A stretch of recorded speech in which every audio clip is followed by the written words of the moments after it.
Энэ үндэсний баялагын сангийн асуудлаар ерөнхий сайдын мэдээлэл хийсэнтэй холбогдуулаад асуух, санал болгох зүйл байна.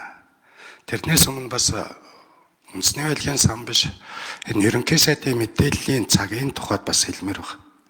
Одоо ингээд зөвхөн хүн асуулт асуугаад хариулт авна гэж байна. Тэрний дараа иргэдийн асуултыг их хурлын гишүүд дамжуулж асуугаад хариулт авна гэж байна. Энэ засгийн газрын сайдууд чинь өөрийнхөө намын нөхдүүдэд асуултаа 10-20-оор нь бичиж өгчөөд нөгөөдөл нь дуржигнт иргэний нэр бариа уншихад хариултыг нь дуржигнт нь буцаагаад уншаад өгчөөд байгаа юм байна шүү дээ. Түрүүчийн мэдээллийн цагаас харахад ийм тоглооморгүй байна.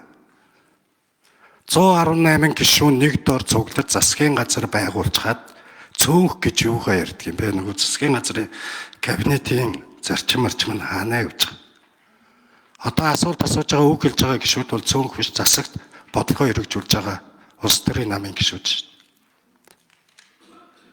дээ. Энэ парламентод иргэний зориг ногоо нам үндэсний хөвсөл уярал албан ёсоор засагт ороогүй цөөнх байна.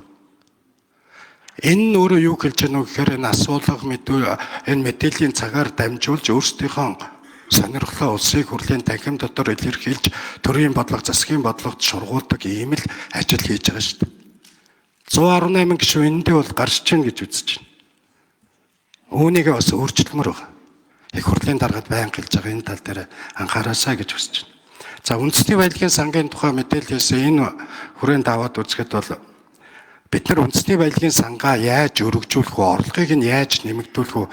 Нэмэлт их үүсвэрийг яаж бий болгох вэ гэдэг дээр нэг талдаа анхаарах хэрэгтэй. Нөгөө талдаа орлогыг нь нэмэгдүүлж байгаа бол буцаагаад тэрийг хэрхэн захиран зарцуулж, ямар зорилгоор ашиглаж, ямар газар хадгалуулж байна?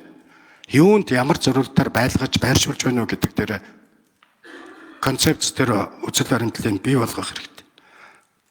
Мөн томоохон төслүүд 14 мега төсөл гэж ярьж байгаа энэ зүйлүүдэд хэдэн хувь нь орж явах ёстой. Тийшээ орох ёстой мó, орох ёсгүй мó? Дээрэс нь Монголын 3 сая иргэн 2 сая 500 мянган зээлдэгч байж байгаа шүү дээ. Бүгдээрээ банк болон банк ус ломбардын ажилчид болоод хувирсан.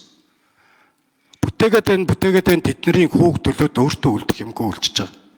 Үндэсний баялагын сан энэ банкудад болон Монгол банкн дээр байршихад энэ зээлийн хүүг бууруулах энэ гопскуудаас иргэдэд чөлөөлөх чиглэлд ажиллаж болохгүй юу? Энэ чиглэл дээр анхаарах ёстой зүйл байхгүй юу?